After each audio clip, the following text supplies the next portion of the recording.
नमस्कार साथियों, वैदिक IAS में आपका स्वागत है। हमारी जो क्लास चल रही है ये उत्तर प्रदेश लोक सेवा आयोग द्वारा आयोजित PCS परीक्षा के लिए चल रही है या फिर जो RO ARO का एग्ज़ाम कंडक्ट होगा उसके लिए चल रही है। अगर दरोगा वाले भी इस क्लास को देखते हैं तो इन्वायरमेंट उनके GS के सिलेबस में है, बेसिक चीज़ों को वो भी पढ़ सकते हैं आराम से। बाकी तो फुली डिपेंडेंट ये क्लास क्या कहते हैं उत्तर प्रदेश लोक सेवा आयोग पे आयोजित है। और कुछ लोगों के जो कमेंट्स आते रहते हैं कि सर दरोगा का मत पढ़ाइए, सिर्फ PCS का पढ़ाइए, तो उनको ये कहना है कि वो दरोगा का क्लास मत देखें, PCS का क्लास अलग चल रही है, उसको भी वो आराम से देखते रहें। ठीक है, ये हमारी क्लास जो चल रही है निःशुल्क चल रही है। जो क्या कहते हैं आर्थिक रूप से पिछड़े हुए हैं, उनके पास इतना सक्षम नहीं होते हैं वो कि अच्छी उनकी पढ़ाई हो ग्रेजुएशन के बाद से, इसलिए उनको क्या कहते हैं उनकी नीड थी कि दरोगा के लिए सर पढ़ाएं या फिर कोई छोटा एग्जाम होता है उसके लिए भी पढ़ाएं। तो हमारा काम है उनको पढ़ाना, उनके रिक्वायरमेंट के अकॉर्डिंग उनको सुविधाएं मुहैया कराना। ठीक है, तो अभी तक हम क्या कहते हैं लगभग इन्वायरमेंट की 3 क्लास ले चुके हैं। मैंने कहा था 3 क्लास में भी कुछ चल नहीं रहा है, जो भी तीनों क्लास हुई थी हम सिर्फ आपको बेसिक से समझाने का प्रयास कर रहे हैं कि इन्वायरमेंट की एक अच्छी सी भूमिका बन जाए।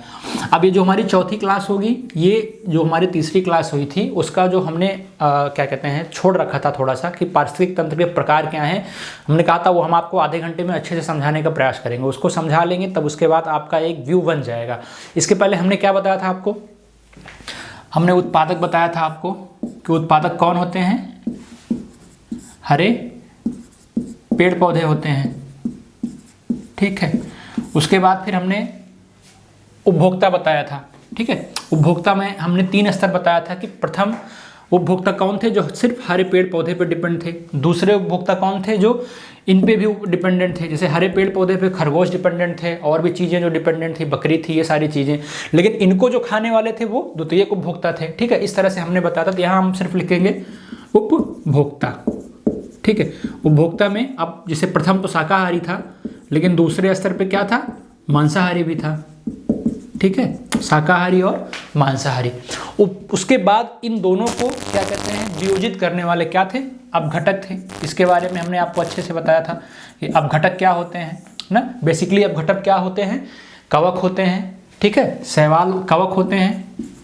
ठीक है, आपको ये हमने कल बता दिया था। ठीक है, अब इसके आगे अगर देखोगे तो अपघटक होते कहाँ हैं, इनका संबंध किन चीज़ों से होता है, इनको क्या कहते हैं गैस चाहिए, पानी चाहिए, खनिज चाहिए। ठीक है, तो इनका संबंध कहीं ना कहीं से मिट्टी से भी होता है, या गैस, पानी, खनिज, इन सब चीज़ों से होता है। ठीक है, ये सर्किल ये हमने आपको कल बता दिया था। ठीक है, उसके बाद फिर इसका संबंध क्या होता है, हरे पेड़ पौधे और उत्पादक से होता है कि क्या कहते हैं मिट्टी में ही हरे पेड़ पौधे उगते हैं, तो कहीं ना कहीं इनका एक दूसरे से अच्छा खासा संबंध होता ही होता है। और फिर हमने अब बताया था उत्पादक को ऊर्जा कहाँ से मिलती है, अजैविक पदार्थों से मिलती है। अजैविक पदार्थ में क्या आते हैं, अजैविक पदार्थ में सूरज आता है, तापमान आती है, आर्द्रता आती है, ये सारी चीज़ें। और ये जो सर्किल चल रहा है, ये सर्किल किसका है, ये सर्किल जैविक का है। जैविक में क्या बताया था, जीव जंतु आते हैं, हरे पेड़ पौधे आते हैं। तो हमारा बताने का उद्देश्य ये है कि ये आप समझो अच्छे से और ये कह सको कि जो प्रत्येक स्तर होता है, हर प्रत्येक स्तर पे एक दूसरे की तरफ जाने पर ऊर्जा का क्या होता है, क्षय होता है। ठीक है, ये मानना ऊर्जा का क्षय होता है। अभी ये नियम भी बताएंगे कि 10% ऊर्जा क्षय का नियम क्या होता है। ठीक है, फिर ये कह सकते हो कि पारिस्थितिक तंत्र की जो उत्पादकता होती है इसको प्रभावित कौन करता है। अगर पारितंत्र में कमी आएगी तो क्या होता है, जैव विविधता में भी कमी आती है। ठीक है, कह सकते हो कि जो सूरज होता है, ये जो सूरज होता है अगर तापमान कम होगा तो क्या होगा, पारितंत्र में कमी आएगी। अगर पारितंत्र में कमी आएगी तो फिर क्या होगा, जैव विविधता में कमी आएगी। इसका जो क्या कहते हैं कोऑर्डिनेशन है, इसको हम ऐसे नहीं बताएंगे, हम आपको ज्योग्राफी से बताने का प्रयास करेंगे कि 0 डिग्री पे क्या होता है, सूरज की किरणें वर्ष भर सीधी पड़ती हैं। तापांतर अधिक होता है, जब सूरज की किरणें सीधी पड़ती होंगी तो क्या होगा, ह्यूमिडिटी जो आर्द्रता होती होगी वो भी अधिक होगी। आर्द्रता का सीधा रिलेशन कितना होता है, बरसात से होता है कि यहाँ पे हवाएं गर्म होकर तेजी से ऊपर उठेंगी टेम्परेचर अधिक होने से, फिर क्या कहते हैं ह्यूमिडिटी के रूप में क्या कहते हैं फिर वर्षा रूप में बाहर आएंगे। तो मतलब तापमान अधिक होगा तो वर्षा भी क्या कहते हैं, रैन भी अधिक होगी। अगर रैन अधिक होगी तो यहाँ के वृक्ष भी हरे भरे होंगे हमेशा। और कह सकते हो कि पारितंत्र अधिक होगा, पारितंत्र अधिक होगा कि जैव विविधता अधिक होगी। अगर पेड़ पौधे अधिक पाए जाएंगे तो क्या कहते हैं तरह तरह के जीव जंतु होंगे, और तरह तरह के जीव जंतु होंगे तो कह कह सकते हो जैव विविधता अधिक होगी। ठीक है, तो ये चीजें समझ में आपके आ गई कि सूरज का यहाँ क्या काम था, उपभोक्ता का क्या काम था, अपघटन जो वियोजित करने वाले थे उसका क्या काम था। ठीक है, अब जो इसकी उपयोगिता है उसके बारे में अगर समझाने का प्रयास करें तो ऐसे ही समझ सकते हो कि संपूर्ण जो जैवमंडल होता है वो सबसे जटिल पारितंत्र है। जो ये हमारा जैवमंडल है, हमने जैवमंडल क्या बताया था आपको, स्थलमंडल, वायुमंडल, जलमंडल, और ये तीनों के बीच में जो पोर्शन आता है ये क्या है, हमारा जैवमंडल है। मतलब जैवमंडल तीनों का सम्मिलित रूप है। तो कह सकते हो जो संपूर्ण जैवमंडल होता है वो क्या होता है, वो सबसे जटिल पारितंत्र होता है। ठीक है, जैसे एक रूपतावाद का नियम क्या है, एक रूपतावाद का नियम पारिस्थितिक तंत्र के रूप में ये बताता है कि भौतिक और जैविक जो प्रक्रम होता है, जो भौतिक और जैविक प्रक्रम होता है आज भी वही है जो अतीत में था और भविष्य में भी वही होगा जो वर्तमान में चल रहा है। मतलब इनका संबंध जो आज, जैसे मनुष्य का संबंध उनके आसपास के वातावरण से है, पेड़ पौधे से है, साग सब्जियों से है, और क्या कहते हैं सांस लेते हैं, सौर ऊर्जा से है, इन सारी चीज़ों से है, पानी से है। तो पहले भी यही था, आज भी यही है, और क्या कहते हैं भविष्य में भी यही होता रहेगा। तो ये इसकी उपयोगिता हो गई, ये इसका क्या कहते हैं प्रारूप हो गया। आगे अगर इसी को और एक्सप्लेन करोगे तो कह सकते हो कि बढ़ता जब पोषण स्तर बढ़ता है, या कह सकते हो बढ़ते पोषण स्तर में ऊर्जा का क्या होता है, क्षय होता है। हमने आपको बताया कि एक से दूसरे पोषण स्तर में जाने पर क्या होता है, ऊर्जा का क्षय होता है। हमने क्या बताया था आपको, ये हमारा प्रथम पोषण स्तर है, ये हमारा दूसरा है, इसी में हमारा तीसरा था, इसी में हमारा चौथा था। कल हमने आपको सारी चीज़ें बता दी थी। तो एक बढ़ते पोषण स्तर में ऊर्जा का जो प्रभाव होता है, या ऊर्जा का क्या कहते हैं, ऊर्जा की मात्रा जो होती है वो क्या होती है, क्षय होती है।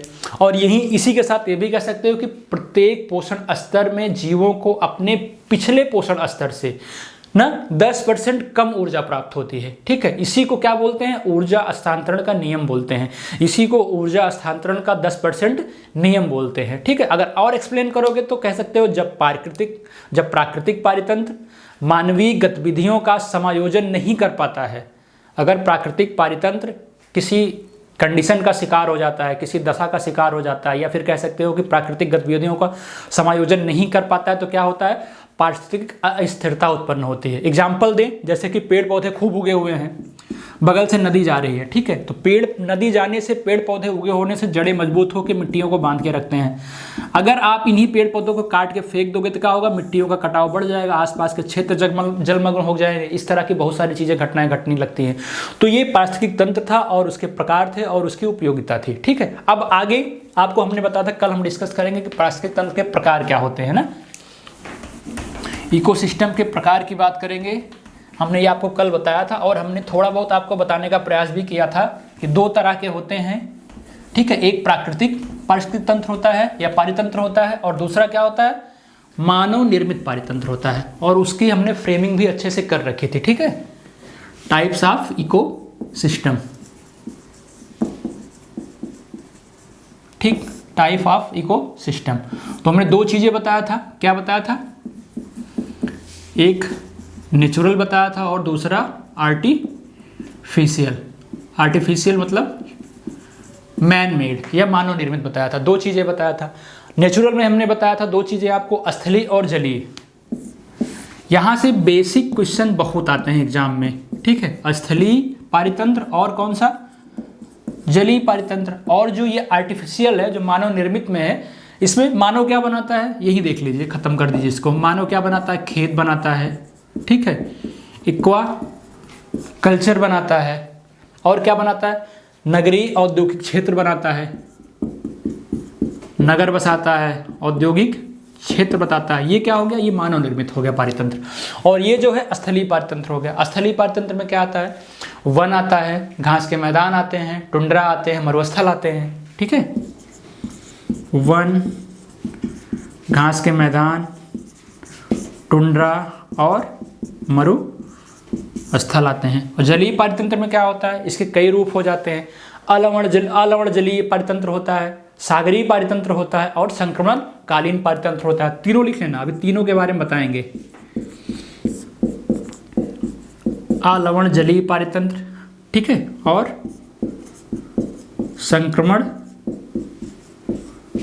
संक्रमण कालीन पारितंत्र और सागरीय पारितंत्र।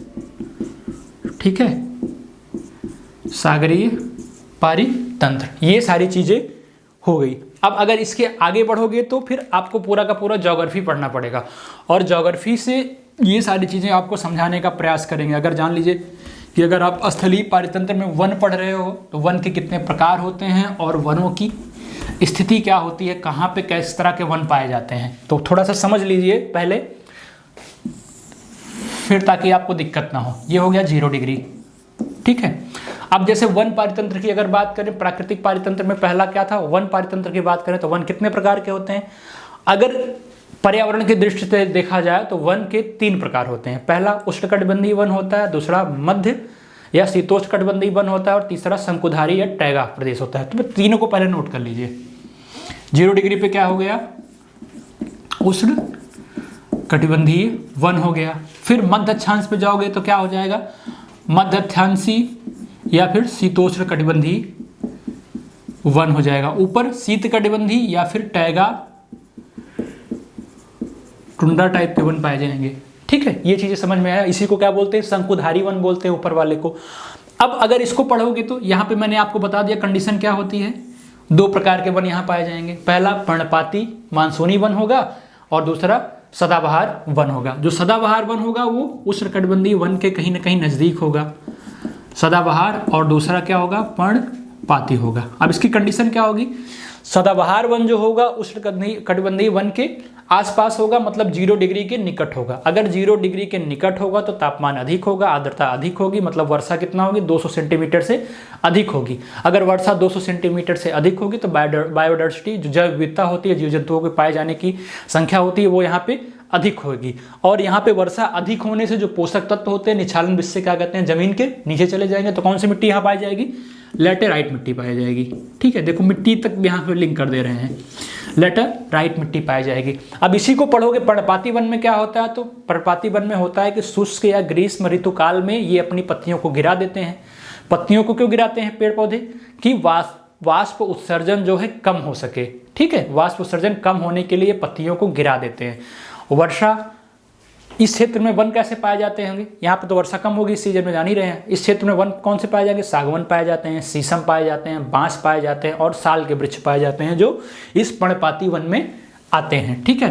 अब ये हो गया 0 डिग्री का, मतलब उष्णकटिबंधीय वन के 2 प्रकार हमने बता दिए आपको, पर्णपाती और कौन से, सदाबहार वन बता दिए। अब आगे बढ़ोगे मध्य शीतोष्णकटिबंधीय वन में, तो इसके 3 प्रकार होते हैं। तीनों प्रकार में पहला हो गया सदाबहार वन, दूसरा पर्णपाती और तीसरा भूमध्य सागरीय वन हो गया। जो इंपॉर्टेंट है पढ़ने वाली चीजें, भूमध्य सागरीय हमेशा इस क्षेत्र में पाया जाएगा, याद रखना, ठीक है। फिर क्या होगा, पर्णपाती होगा,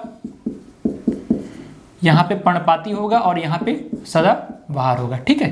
अब ये चीजें हमने आपको बता दिया, इसके साथ में आप लिंक कर सकते हो। अगर नहीं कर पा रहे हो तो कह सकते हो कि जो सदाबहार वन होता है वो हमेशा किस क्षेत्र में पाया जाएगा, पूर्व क्षेत्र में पाया जाएगा महाद्वीप पे, अगर कभी लिखने के लिए आ जाए तो।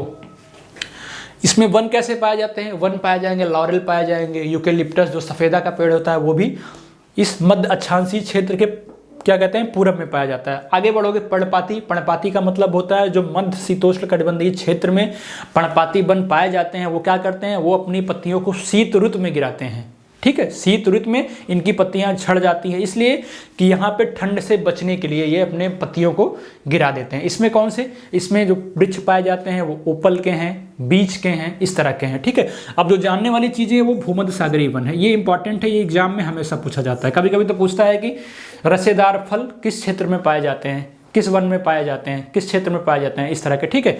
तो हमेशा याद रखना कि ये महाद्वीपों के पश्चिम में भूमध्य सागरीय वन पाया जाता है या भूमध्य सागरीय क्षेत्र पाया जाता है, ठीक है।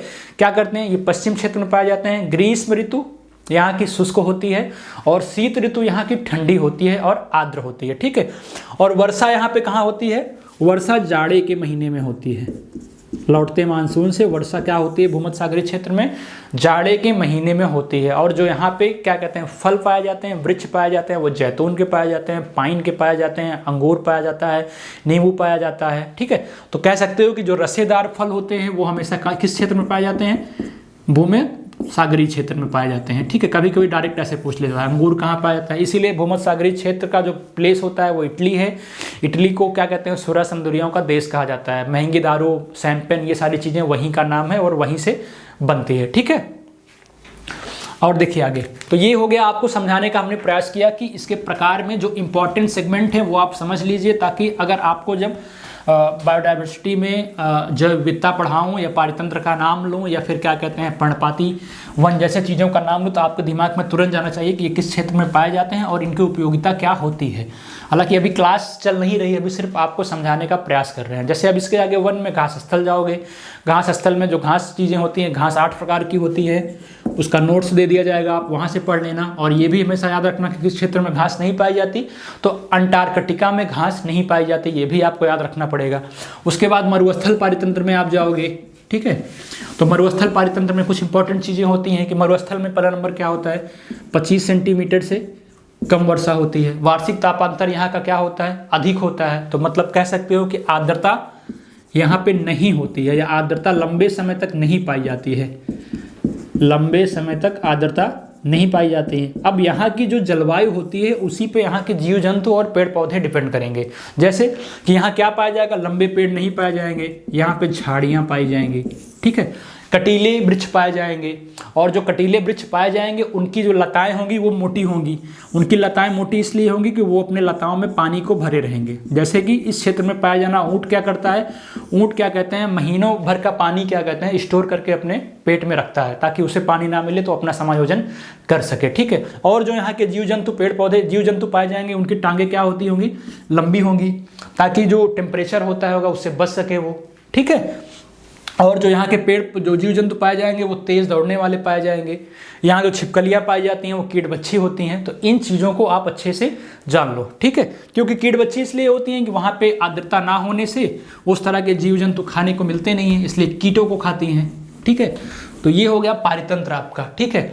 अब पारितंत्र में इसमें और भी सेगमेंट हैं, कोई मतलब नहीं, टुंड्रा हमने आपको इसी प्लेस पे बता दिया, शंकुधारी के साथ में बता दिया कि शंकुधारी, अच्छा हाँ शंकुधारी भूल गए थे, वहाँ पे क्या कहते हैं कोणधारी वन पाए जाते हैं। कोणधारी वन इसलिए पाए जाते हैं कि पत्तियों पे क्या कहते हैं वो बर्फ़ जो होती है रुके ना, ठीक है। तो इस तरह की चीज़ें अभी एक्सप्लेन करेंगे। उसी में मैंग्रोव, उसी में क्या कहते हैं ज्वार नदमुख, उसी में आर्द्रभूमि, ये सारी चीज़ें क्या किस में मिलेंगी जाकर, आपको जो जलीय पारतंत्र है उसमें जाके मिलेगी। तो जलीय पारतंत्र का जो सेगमेंट है वो बड़ा है, यहाँ से हम क्रॉस कर पाएंगे कम से कम 4-5 क्लास के बाद, तब आपको अच्छे से चीज़ें समझ में आएंगी, ठीक है। अब जैसे जलीय पारतंत्र को अगर एक्सप्लेन करने का प्रयास करें तो हमने क्या बताया, एक स्वच्छ जल होता है या बहता जल होता है, दूसरा संक्रमणकालीन पारितंत्र होता है, और सागरीय। तीनों को पहले ध्यान से देखिएगा।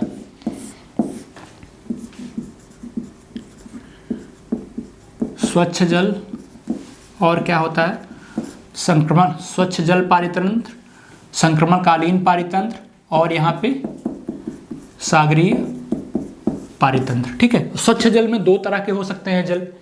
एक तो हो सकता है क्या, तालाब या झील जो पानी स्थिर है, ठीक है। स्वच्छ जल 2 तरह के हो सकते हैं, जहाँ पे पानी स्थिर है या फिर जहाँ पे पानी बह रहा है। तालाब में पानी स्थिर होता है, यहाँ भी स्वच्छ जल आपको मिल सकता है। झील में आपको स्वच्छ जल मिल सकता है। बहते जल में आपको नदियों में मिल सकता है स्वच्छ जल, और कहाँ, झरने में मिल सकता है, ठीक। और क्या हो सकता है, संक्रमणकालीन जो पारितंत्र है ये इंपॉर्टेंट है, ठीक है। ये इंपॉर्टेंट इसलिए है कि इसमें क्या आता है, ज्वार नदमुख आता है, आर्द्रभूमि आती है, मैंग्रोव आता है, जो हमें बेसिकली पढ़ना है, जहाँ से हर साल एग्जाम में क्वेश्चन आ रहे हैं।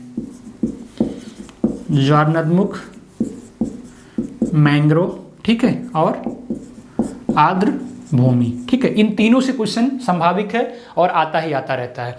अब सागरीय पारितंत्र में जाओगे तो इसमें क्या मिलेगा आपको, इसमें खुला समुद्र, मूंगे की चट्टान मिलेगी, बैरियर द्वीप मिलेंगे, तटरेखा मिलेगी। और ये जो बैरियर द्वीप मिलेंगे इसी के अकॉर्डिंग हम आपको ये भी पढ़ाने का प्रयास करेंगे, ठीक है। कोरल रीफी, कोरल भित्ति भी पढ़ाएंगे।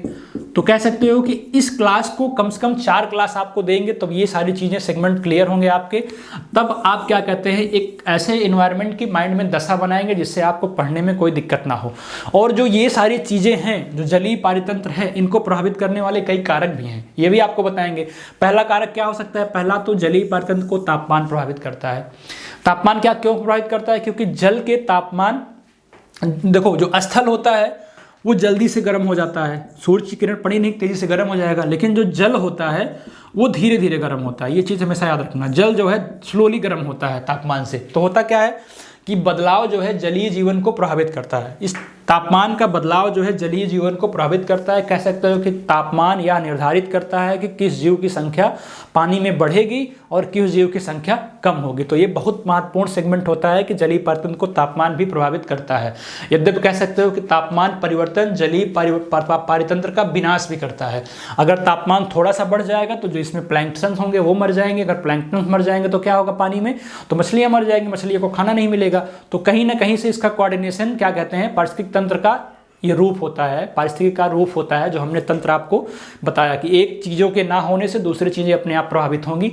अभी इन्हीं को पढ़ाने के बाद वो आपको बताएंगे जो मेढक, सर्प, छिपकली और टिड्डे वाली स्टोरी होती है या फिर वो क्या कहते हैं डायग्राम होता है, वो आपको बताएंगे। लेकिन पहले बेसिक चीज़ों को समझ लो, फिर अपने आप समझ में आ जाएगा। फिर और क्या प्रभावित कर सकता है, इसके बाद लवणता प्रभावित करती है, ऑक्सीजन प्रभावित करती है, पोषक तत्व प्रभावित करता है, और सबसे इंपॉर्टेंट क्या है, सूर्य का प्रभाव भी ये क्या कहते हैं जलीय पारितंत्र को या स्थलीय पारितंत्र को प्रभावित करता है। क्योंकि जो सूर्य का तापमान इसलिए प्रभावित करता है कि सूर्य का तापमान जलीय तल की गहराई पर क्या होगा, तापमान, जैसे ये जल हो गया, ठीक है, तो गहराई में तापमान, जाहिर सी बात है सूर्य की किरण तो ऊपर है, चमक रहा है ना, तो ऊपर तापमान अधिक होगा और गहराई में तापमान कम होगा। इसलिए इसको दो रूप में बांधता है। कभी कभी एग्जाम में क्वेश्चन पूछा था है फोटिक और अफोटिक। फोटिक का मतलब होता है प्रकाशीय और अफोटिक का मतलब होता है अप्रकाशीय। प्रकाशीय का मतलब जहाँ पे जीव जंतु प्रकाश संश्लेषण करते हैं, श्वसन की क्रिया होती है, और नीचे 200 सेंटीमीटर के नीचे जाओगे तो क्या होगा, वहाँ पर केवल श्वसन के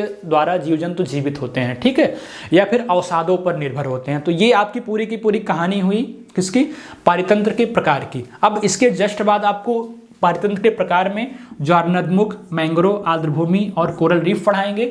एक एक क्लास संभवतः इसकी चारों की होगी, तब हम जाके बेसिकली पारितंत्र के एक ऐसे स्टेज पे पहुंचेंगे ताकि आपको कोई समस्या ना हो पाए। धन्यवाद।